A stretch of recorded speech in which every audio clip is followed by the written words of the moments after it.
시편 3편 3절부터 8절 말씀입니다.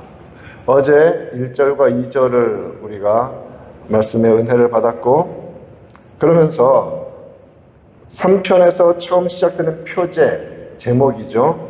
다윗이 그의 아들 압살롬을 피할 때 지은 시라는 이 부분도 성경의 원문에 포함된 내용이라고, 성경 내용이라고 제가 말씀을 드렸습니다. 시편을 읽을 때에는 우리에게 곧바로 끌고 와서 감정적으로 몰입하는 것보다도 어떤 자리에서 일어났는지 먼저 살피는 것이 중요합니다. 그것이 성경을 해석하는 1차적인 원리입니다. 그때 무슨 일이 있었는지, 그리고 그 은혜를 그대로 가지고 와서 우리에게 적용을 해야 합니다. 그렇지 않으면 성령께서 주신 원래의 말씀과 상관없이 내 감정대로, 내 필요대로, 내 원하는 대로 성경을 해석할 위험에 빠지기 때문에 그렇습니다. 다윗이 압살롬의 반란을, 쿠데타를 피해서 도망쳤습니다. 압살롬이 반역하였고 모든 백성들의 마음이 압살롬에게로 향했다는 소식을 듣고 황급히 다윗은 성을 빠져나가 도망을 쳤습니다. 왕자의 난이죠. 왕자가 아버지를 제거하고 왕이 되고자 하는 쿠데타를 일으킨 겁니다. 다윗은 누가 봐도 온 백성들의 마음이 압살롬에게 향했기 때문에 이제 끝났다라고 사람들은 많이 생각을 했습니다. 몰락이죠. 한순간에 몰락하는 것처럼 보입니다. 우리가 3절부터 읽었지만, 그래서 1절 말씀 보면 나의 대적이 어찌 그리 많은지요. 아니, 아무리 많아도 자식까지 일어나서 나를 치려고 하면 뭐 더 이상 할 말은 없죠. 그렇게 대적이 많은 겁니다. 일어나서 치려고 하는 자들. 왕권이 강할 때는 아무 말도 없었는데 조금 이제 누수가 생기고 갑자기 이런 반란이 일어나면 여기저기서 그동안 품었던 그런 생각들이 터져 나오기 시작하는 것입니다.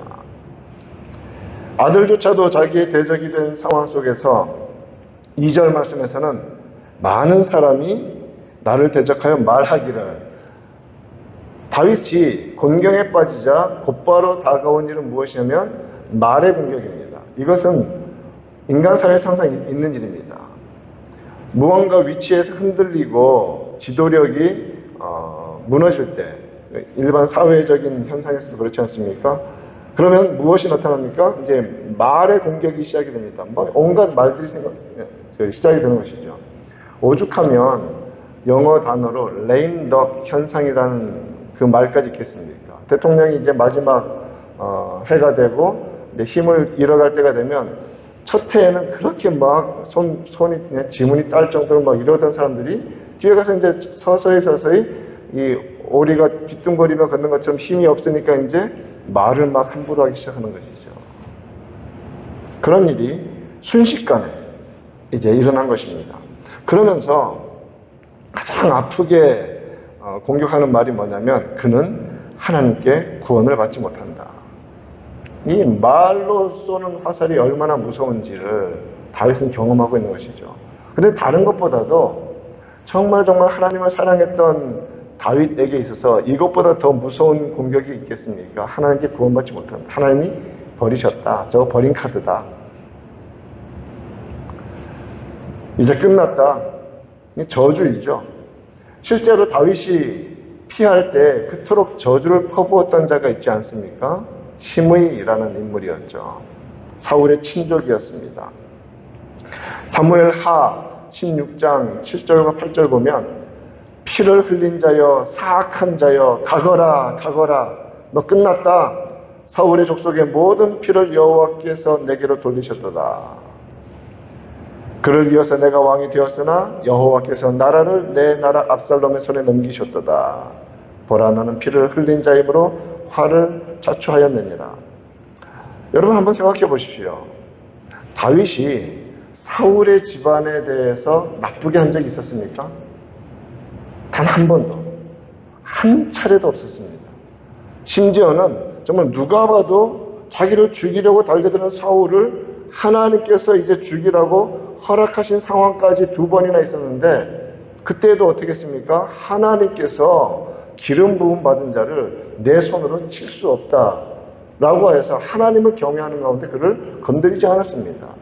이유는 무엇입니까? 자기의 악함에 빠져 살지 않고 하나님을 경외함으로 살기 때문에 그 십수년 동안 자기를 죽이려고 달려드는 사울의 집안에 대해서 절대 해를 끼치지 않았고 오히려 사울의 아들인 요나단과는 맹세하고 언약을 맺고 그의 자손 대대로 서로 누가 어려움을 겪든지 지켜주기로 언약까지 맺었습니다.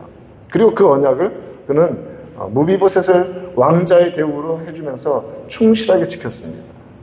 그런데 시므이라는 인물이 와서 이런 저주를 하거든요. 마치 다윗이 반란을 일으켜서 사울을 다 제거한 것처럼 말을 합니다. 왜 그럴까요? 사울의 친족이라고 하기 때문에 사울 시대에 40년 동안 그 족속이, 그 친족이 통치할 때 얼마나 좋았겠습니까? 그런데 하루아침에 사울과 그의 아들들이 전쟁터에서, 블레셋과의 전쟁에서 죽자 몰락한 거죠. 왕가의 몰락입니다. 그러니 그 억울함이 다윗에게 전혀 있지 않은데 틈만 나면 다윗을 해코지하려고 기다리고 있다가 달려드는 겁니다. 다윗은 비록 도망하는 신세였지만 그 주변에는 아주 정말 수십 년 동안 전쟁에서 살아남은 뛰어난 용맹한 군사들이 여전히 포진하고 있었습니다. 많은 호위병도 있었고 시므이 정도는 그냥 멀리 갈 것도 없습니다. 그 자리에서 화살만 쏴도 맞힐 수 있는 사람이 아마 수백 명 됐을 것입니다. 주위에.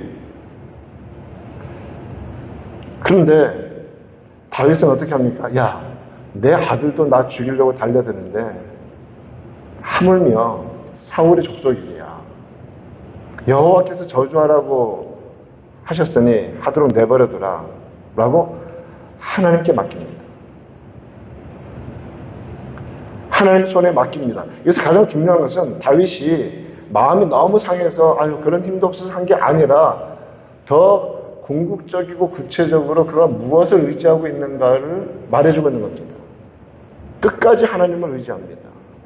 하나님께 맡깁니다. 무엇까지도요? 원수 갚는 것까지도. 이것이 오늘 말씀 속에 이제 흐르고 있는 맥락이 될 것입니다. 다윗이 이러한 태도를 지닐 수 있었던 힘은 어디에서 나올까요? 그것은 바로 하나님을 믿되 철저히 믿는 믿음에서 나오는 겁니다. 그것을 우리는 하나님을 경외한다라고 표현합니다. 하나님을 경외하는 자. 하나님이 어떤 분이신지 아는 자가 하나님을 바로 고백할 수 있습니다. 그것이 경외입니다. 그렇기 때문에 하나님 말씀에 대해서 무지한 자는 절대 하나님을 바르게 믿을 수 없습니다. 왜요? 자기 마음대로 믿으니까. 예전에 돌에 아니면 이상한 신상에 빌던 그런 마음으로 그냥 종교생활을 하니까 정말 성도가 바른 고백으로 힘있게 살아가고자 한다면 하나님 말씀을 끊임없이 배워가야 합니다. 그래야 그 말씀 속에서 선포하시는 하나님을 그대로 믿고 그대로 받아들이고 그대로 선포하며 그대로 의지하고 살아가는 것입니다. 그러한 뛰어난 모범이 바로 다윗이었다는 겁니다.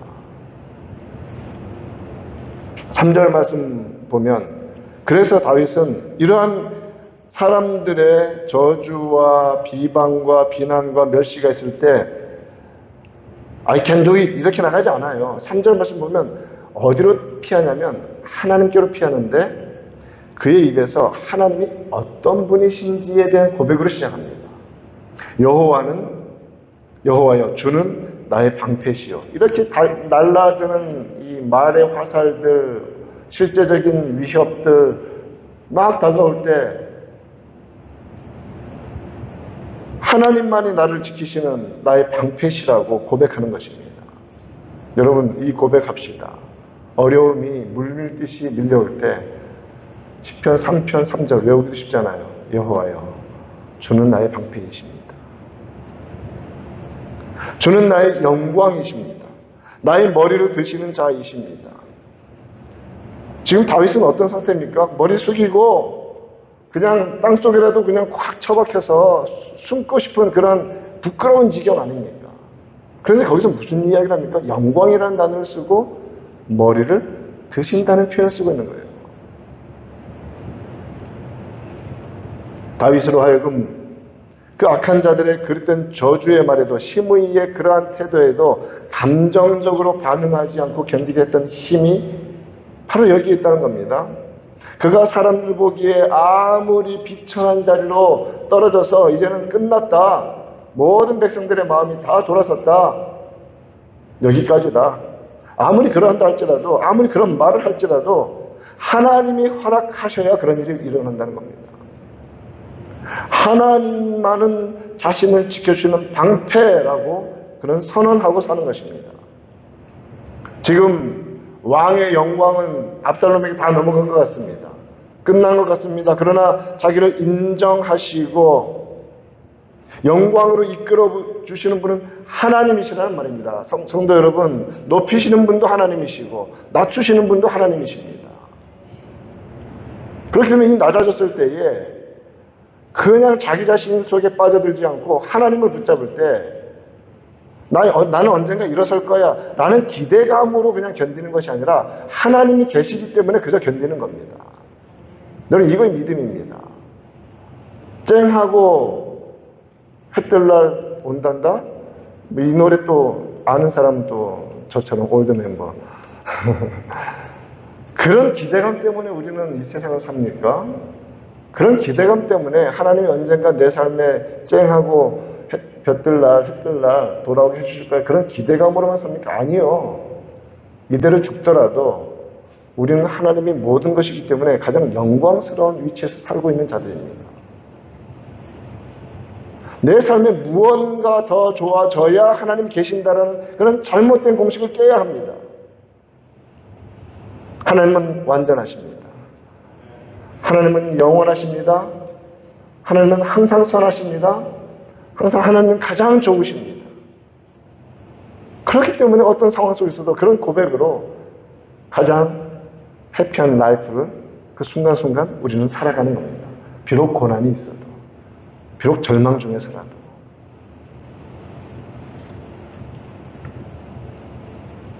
성도는 죄로 인해 고통을 당하기도 하고 때로는 이유를 알 수 없는 이 세상의 험난함 속에서 재난과 혹은 억울함을 당하기도 합니다. 그럴 때마다 성도를 일으켜주시고 낙담하여서 고개를 푹 숙이고 평생 고개 못 들 것처럼 살아갈 것 같은 인생들을 고개를 들어주시고, 얼마나 멋진 표현이에요. 나의 머리를 드시는 자신입니다. 여러분, 우리 힘으로, 머리는 인체 중에서 제일 무겁잖아요. 우리 힘으로 머리 들어 올릴 수 없습니다. 영적인 의미에서 하나님이 들어주시면 우리는 들 수 있습니다. 세상을 바라볼 수 있습니다.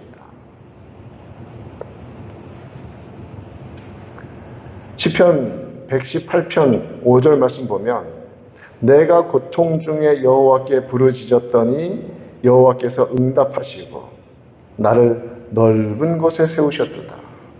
지금 오늘 본문하고 같잖아요. 고난 속에서, 수치심 속에서 머리를 숙이고 정말 아무도 없는 그냥 밀실에 그냥 콕 처박혀가지고 숨어있고 싶은 그러한 순간에 하나님이 붙잡아 주시면 우리의 머리를 들어주시고 어둡고 컴컴하고 아무도 없는 자리에 도망치고 싶은 우리를 이렇게 세우셔서 어디로 붙잡고 가시면 넓은 곳에, 광활한 곳에, 모두가 볼 수 있는 곳에 담대하게, 당당하게 설 수 있게 하신다는 것입니다. 여러분 믿으십니까? 그분이 우리 하나님이십니다. 그래서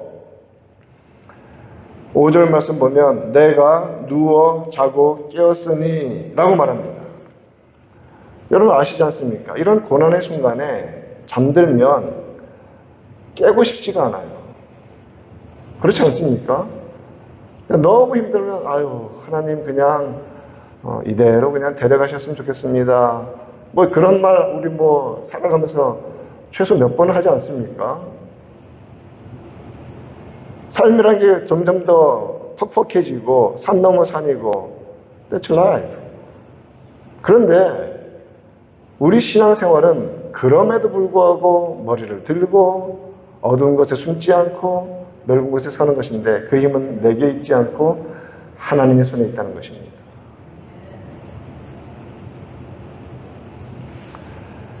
그래서 잠을 잘 때에도 뭐 잠을 편안한 데서 자겠습니까? 뭐 굴에서 들에서 막 잘 때에도 누워서 잠을 자는데 그 다음에 중요한 건 깨었으니 더 적극적으로 새벽을 깨우고 일어나는 겁니다.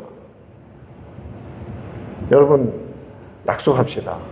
아무리 힘들어도 일어날 때 아이고 죽겠다 하지 않고 주여 감사합니다 하고 깨어나기로. 너무 세게 차면 허리 나갈 수 있으니까 발길을 세게 팍 한번 차고 주여 감사합니다. 오늘도 생명 주셔서 감사합니다. 말한 대로 됩니다. 너희 말이 내 귀에 들린 대로 내가 행해 주겠다. 죽었다 하면 이미 영혼은 죽은 겁니다. 하나님 살아계신다. 할 수 있다. 주님께서 이끌어 가신다. 그렇게 이끌어 가시는 겁니다. 내가 누워 자고 깨었으니 아들놈한테 쫓겨가지고 그 수치스러움의 길을 가더라도 편하게 자고 일어나고, 왜요? 뭐 죄 지었으니까 죄의 열매를 먹으니까 주여 죄송합니다. 정말 죄 안 짓겠습니다. 죄 짓고 싶겠어요? 지금 이렇게 쫓겨다니면서 다윗이? 죄의 쓰디쓴 열매는 그런 효과를 줍니다. 죄 지으면 큰일 난다. 그런데 성도는 그게 끝이 아니라는 말입니다. 하나님이 살아계십니다. 그 회복의 은혜가 있는 거예요. 언제요? 쓰디쓴 열매를 먹는 순간에도 회복은 시작되고 있는 겁니다. 천만인이 나를 애워싸 진친다 해도 6절 말씀, 나는 두려워하지 아니하리로다. 전쟁터에서 사람이 죽는 것은 총에 맞아 죽기도 하고, 그렇지만 이 두려움이 가장 큰 원인이 될 수도 있습니다. 뭐 그런 이야기가 있습니다. 이제 여기는 뭐 그런 일이 많지만, 이제 어떤 강도가 털려고 들어왔다가 용감한 한인한테 걸려가지고 잽싸게 총을 꺼내들고 도망을 치는데 경찰이 쫓다가 하도 안 쓰니까 쐈어요. 총을 맞고 즉사했습니다. 신문에 날 일이죠. 총이 어디 맞았겠습니까?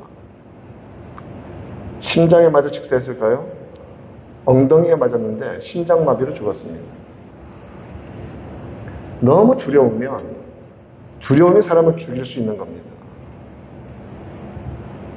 그런데 다윗은 무슨 말합니까? 천만인이 나를 에워싸 진친다 할지라도 두려워하지 않는다. 용감한 병사는 잘 싸우는 병사이기도 하지만 두려워하지 않는 병사입니다. 그렇지 않습니까? 아무리 작은 아이들이라도 깡다구가 있으면 아무리 큰 놈도 이깁니다. 왜요? 죽을 때까지 싸우니까. 끝까지 싸우니까. 두려워하지 않으니까. 하나님의 평강과 높이심을 누리시는 우리가 되기를 바랍니다. 그런데 언제? 이런 상황 속에서도. 성도는 억울함과 고통을 당할 때 궁극적인 판단을 하나님께 맡기는 자이고 하나님의 공의로움을 구하는 자입니다. 7절 말씀, 여호와여 일어나소서, 나의 하나님이여 나를 구원하소서, 나의 모든 원수의 뺨을 치시며 악인의 일을 꺾으셨나이다. 지금 비록 다윗의 죄로 말미암아 영적인 의미에서 우리는 다 알지 않습니까? 이런 일이 벌어지지만, 그러나 객관적으로 볼 때 지금 정말 잘못하는 세력은 누굽니까? 구테타 세력이죠. 아들이 감히 아버지를 엎으려고 하니까. 그럴 때 다윗이 보여주는 것처럼 성도들의 힘은 내가 힘이 더 강하니까 내 아들의 세력 정도야 뭐 얼마든지 이길 수 있어 하고 바로 싸워서 제압하는 데 있지 아니하고, 억울함이 있을 때 보복함으로 이기는 것이 아니라 하나님께 나아감으로 승리를 시작하는 겁니다.